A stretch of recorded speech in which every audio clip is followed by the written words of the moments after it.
Hi guys, a very warm welcome to all of you. आज की video में आपसे बात करूंगा मैं बिग बैंग के ऊपर। ठीक है, और बिग बैंग से जुड़ी जो कुछ क्वेश्चंस हमारे दिमाग में आते हैं, जो डाउट्स आते हैं, उसके बारे में बात करूंगा। वीडियो के एंड तक बने रहिए, आपको चीज़ें काफ़ी इंटरेस्टिंग लगेंगी। आई होप कि इंटरेस्टिंग लगे। अब बचपन से हम सब पढ़ते आ रहे हैं, साइंस की क्लास में, फिजिक्स में हमने पढ़ा कि जो यूनिवर्स है इसकी स्टार्टिंग 14 बिलियन साल पहले हुई। कैसे स्टार्टिंग हुई कि एक एटम से भी छोटा था यूनिवर्स। जो आज आपको यूनिवर्स अपने आसपास दिखाई देता है, ये जो इतना बड़ा दिखाई दे रहा है, ये स्टार्टिंग से ऐसा नहीं था। स्टार्टिंग में तो ये एक एटम से भी छोटा था। एटम दिखता नहीं है हमें आंखों से, तो जो चीज़ हमें दिखती नहीं है उससे भी छोटा था। वहाँ से यूनिवर्स एकदम एक बड़ा धमाका हुआ, जिसको साइंटिस्ट बोलते हैं बिग बैंग। तो 14 बिलियन साल लगे उस छोटे से पॉइंट से इतना बड़ा यूनिवर्स बनने में। तो अब सवाल ये उठता है, कैसे मालूम पड़ा बिग बैंग के बारे में? साइंटिस्टों को कैसे मालूम पड़ा? अब साइंटिस्ट तो उस टाइम थे नहीं भाई। 14 बिलियन साल पहले कौन साइंटिस्ट था? ह्यूमन बींग्स को तो एग्जिस्टेंस में आए हुए मॉडर्न जो ह्यूमन बींग्स हैं, होमो सेपियंस, हमें 3 लाख साल हुए हैं। तो 14 बिलियन साल पहले कैसे मालूम पड़ा साइंटिस्टों को कि वहाँ पे कुछ हुआ था? एविडेंस क्या है इसका? अब इसके पीछे हमें पिछले कुछ सालों में काफ़ी एविडेंस मिले हैं, जिसमें सबसे प्रोमिनेंट एविडेंस है। आज मैं उसके बारे में बात करूँगा। ठीक है, एविडेंस और भी हैं, लेकिन जो सबसे बड़ा एविडेंस जो माना जाता है, वन ऑफ द बिगेस्ट, उसके बारे में आज बात करूँगा।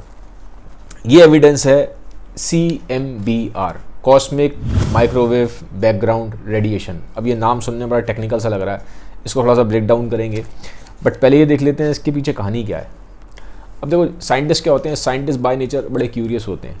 तो ऐसे ही 2 अमेरिकन साइंटिस्ट थे 1964 में। तो अब ये जो 2 साइंटिस्ट थे ना, ये अपने एंटीना के थ्रू स्काई में ना कुछ रेडिएशन वगैरह ढूंढ रहे थे। साइंटिस्ट कुछ ना कुछ हमेशा ढूंढते ही रहते हैं।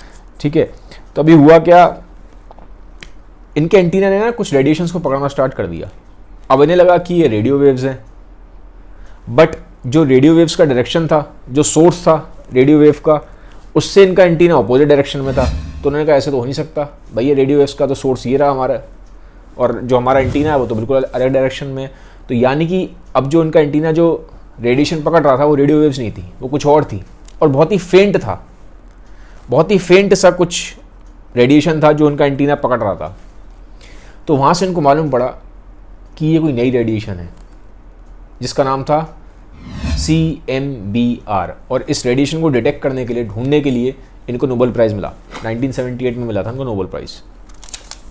टाइम लगा नोबेल प्राइज़ मिलने में भी, नहीं तो 1964 में इन्होंने डिटेक्ट कर लिया था। प्राइज़ इनको मिला 1978 में, क्योंकि साइंटिफिक जो कम्युनिटी थी वो एकदम से नहीं किसी चीज़ को मानती है, उसमें काफ़ी इन्वेस्टिगेशन होती है, एविडेंस ढूंढा जाता है, तब उसको रिकॉग्निशन मिलता है। तो काफ़ी सालों बाद 64 में इन्होंने डिटेक्ट किया, 1978 में इनको जाके नोबेल प्राइज़ मिला था। अब ये CMBR जो उन्होंने ढूंढा, ये CMBR था क्या? अब सवाल ये उठता है, क्या था ये?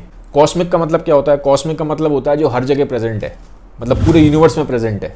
तो एक चीज़ क्लियर हो गई, ये जो रेडिएशन है ये पूरे यूनिवर्स में प्रेजेंट है, क्योंकि नाम ही इनका कॉस्मिक है, नाम में ही कॉस्मिक लगा है। फिर माइक्रोवेव। अब माइक्रोवेव क्यों लगा? तो थोड़ा बहुत आपको स्कूल टाइम की फिजिक्स याद है तो आपने पढ़ा होगा कि एक ना इलेक्ट्रोमैग्नेटिक स्पेक्ट्रम होता है, एक पूरी रेंज होती है इलेक्ट्रोमैग्नेटिक रेडिएशन की, जिसमें एक विजिबल लाइट है जो हमें दिखती है, ऐसी गामा रेज होती हैं, एक्सरे होती हैं, जो आप एक्सरे कराने आते हो ना, जब किसी की हड्डी वगैरह टूटती है तो एक्सरे कराने जाते हैं। ठीक है, तो ऐसे गामा रेज जो न्यूक्लियर बम से निकलती है, एक्सरे होती हैं हड्डी टूटने वाली, एक विजिबल लाइट होती है जो हमें आंखों से दिखाई देती है। ऐसे ही एक माइक्रोवेव्स भी होती हैं। ठीक है, जैसे घर में आपके माइक्रोवेव ओवन में यूज़ होता है, ठीक है, तो उसमें माइक्रोवेव यूज़ होती हैं। उसी माइक्रोवेव में ये जो रेडिएशन डिटेक्ट करी थी इन्होंने, साइंटिस्टों ने, ये उसमें फॉल करती हैं, उसी कैटेगरी में आती हैं, इसीलिए इनके नाम में माइक्रोवेव है। तो अब ये चीज़ क्लियर हो गई, तो नाम में इनके माइक्रोवेव क्यों है? ठीक है, तो कॉस्मिक समझ में आ गया, माइक्रोवेव समझ में आ गया। अब BR देख लेते हैं। B मतलब बैकग्राउंड, R मतलब रेडिएशन। बैकग्राउंड रेडिएशन क्यों बोला गया? जब बिग बैंग हुआ ना, तो बहुत तेज एक धमाका सा हुआ था 14 बिलियन साल पहले। तो उस टाइम पे जो लेफ्ट ओवर रेडिएशन थी, बिग बैंग होने के बाद जो लेफ्ट ओवर रेडिएशन थी, और दुनिया की सबसे पहली रेडिएशन है ये, सबसे अर्लीस्ट रेडिएशन। अब क्योंकि जब बिग बैंग हुआ तो उस टाइम पे ये as a leftover radiation थी, बैकग्राउंड में प्रेजेंट थी ये, इसलिए इसका नाम हो गया बैकग्राउंड रेडिएशन। अब सवाल इससे ये उठता है कि इससे हमें क्या एविडेंस मालूम पड़ता है? ठीक है, ये लेफ्ट ओवर रेडिएशन थी, प्रेजेंट थी बिग बैंग के टाइम पे, बट इससे एविडेंस कैसे मालूम पड़ता है हमें कि बिग बैंग हुआ था और 14 बिलियन साल पहले हुआ था? कैसे मालूम पड़ा? इससे एविडेंस कैसे मिलता है? यूनिवर्स ना पहले बहुत गर्म था, और अब विद टाइम धीरे धीरे यूनिवर्स ठंडा होता जा रहा है और एक्सपेंड भी कर रहा है। सवाल उठेगा फिर ये ठंडे गर्म समय टाइम का कैसे मालूम पड़ रहा है? हमें इसलिए मालूम पड़ रहा है क्योंकि जो करंट में ये जो CMBR है इसका टेम्परेचर है -270 degree centigrade, -270 degree centigrade. Comparison के लिए बता दूं, अर्थ पे जो सबसे ठंडी जगह है वो अंटार्कटिका है, वहाँ -93 डिग्री सेंटीग्रेड टेम्परेचर गया है। तो आप उससे कंपेरिजन कर लो। CMBR का टेम्परेचर है -270 डिग्री सेंटीग्रेड, ये प्रेजेंट में टेम्परेचर है। अब साइंटिस्टों को पता है कि CMBR धीरे धीरे ठंडी होती जा रही है, तो जब ठंडी हो रही तो पहले टेम्परेचर गर्म भी था, तो इसका जो टेम्परेचर का डिफरेंस है, ठीक है, एक पर्टिकुलर टाइम पीरियड में एक पर्टिकुलर टेम्परेचर ड्रॉप होता है। तो ये यहाँ पे जब मैथमेटिक्स लगाते हैं साइंटिस्ट, तो इन्हें ऐसे मालूम पड़ जाता है कि कितने टाइम पहले बिग बैंग हुआ था। आप समझ रहे हो टेम्परेचर का जो फ्लक्चुएशन है, क्योंकि मैंने बोला CMBR स्टार्टिंग में बहुत गर्म थी, अब धीरे धीरे ठंडी होती जा रही है, तो इतने टाइम, कितने टाइम में इसका ये जो ड्रॉप हो रहा है टेम्परेचर का, इस टाइम ड्यूरेशन से साइंटिस्टों को मालूम पड़ जाता है कि बिग बैंग कितने टाइम पहले हुआ था। ठीक है, ये एक तरीका है, इसमें मैथमेटिक्स लगा के पता कर लेते हैं। अब कुछ इससे जुड़े CMBR से कुछ इंटरेस्टिंग सवाल हैं जो कई बार दिमाग में आते हैं, मेरे भी दिमाग में आए थे और आपके भी दिमाग में आएंगे, वो मैं आपसे डिस्कस करूँगा। पहली चीज़, क्या हम इसको देख सकते हैं CMBR को? जी नहीं, हम इसको देख नहीं सकते। इसको देख क्यों नहीं सकते? क्योंकि ये, जैसे कि मैंने आपको बोला, इलेक्ट्रोमैग्नेटिक जो स्पेक्ट्रम है इसमें माइक्रोवेव में आती हैं, ठीक है, और माइक्रोवेव हम देख नहीं सकते, आंखों से हमें दिखाई नहीं देती। जब आप माइक्रोवेव ओवन घर में यूज़ करते हो तो उसमें आप माइक्रोवेव देखते नहीं हो, तो आप देख नहीं पाओगे इसको। और अब सवाल उठता है इंटरनेट पे तो उसकी इमेजेस हैं, फिर साइंटिस्टों ने कैसे देख लिया जब हम इसको देख नहीं सकते? साइंटिस्टों ने, जैसे कि नासा ने 2001 में एक स्पेसक्राफ्ट भेजा था और एक 2009 में भेजा प्लैंक सैटेलाइट। अब ये जो उन्होंने स्पेसक्राफ्ट भेजे, ये इन्होंने सैटेलाइट्स भेजी, इसमें स्पेशल ना टेलीस्कोप लगे हुए थे। अब वो जो टेलीस्कोप है वो बहुत पावरफुल होते हैं, वो जो CMBR है ना उसके टेम्परेचर के फ्लक्चुएशंस को मेज़र कर रहा था, उसके टेम्परेचर के फ्लक्चुएशंस को मेज़र करके इन्होंने इसकी एक इमेज बना दी। तो इस तरीके से साइंटिस्टों ने इसको देखा है, हम इसको नेकेड आई से नहीं देख सकते। सवाल उठता है, क्या ये अर्थ पे प्रेजेंट है? CMBR हमारे आसपास प्रेजेंट है? जी हाँ, ये हमारे आसपास प्रेजेंट है। अर्थ पे क्या, हर जगह प्रेजेंट है ये।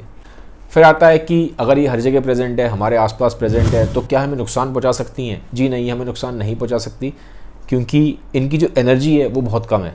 इनके अंदर उतनी एनर्जी नहीं है कि ये हमारे सेल्स को या DNA को डैमेज करें। जैसे इन कंपैरिजन अगर आप गामा रेज से करोगे, जैसे न्यूक्लियर बम फटता है तो उसमें गामा रेज निकलती हैं, तो वो तो हमारे DNA को, सेल को डैमेज कर सकती हैं, जिसमें एनर्जी बहुत ज़्यादा होती है। बट जो माइक्रोवेव है इसमें उतनी एनर्जी नहीं होती कि आपके सेल्स को या आपके DNA को डैमेज कर सके। फिर एक सवाल उठता है कि क्या इसका आगे भी टेम्परेचर ड्रॉप होता जाएगा? जी हाँ, इसका टेम्परेचर ड्रॉप होता जाएगा, बट वो बहुत ग्रेजुअल होता है, मतलब बिलियंस ऑफ ईयर्स लगते हैं ड्रॉप होने में। ऐसा ड्रॉप नहीं होता कि आज है और कल ड्रॉप हो गया, ठीक है।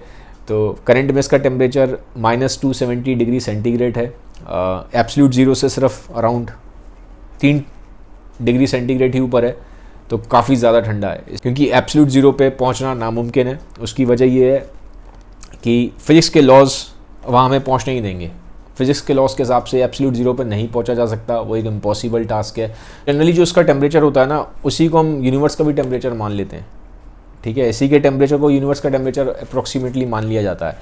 तो काफ़ी ज़्यादा ठंडा टेम्परेचर है, और जैसा कि मैंने बोला, विद टाइम ये टेम्परेचर में इसके और ड्रॉप आता जाएगा।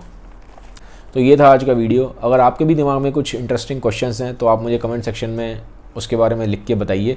अगर मुझे आपके क्वेश्चंस अच्छे लगेंगे तो मैं डेफिनेटली उन पर कोशिश करूँगा वीडियो बनाने की। तो this was all about today's video. अगर वीडियो ठीक लगा इसको सबसे शेयर ज़रूर कर दीजिएगा। Have a nice day, bye bye, take care.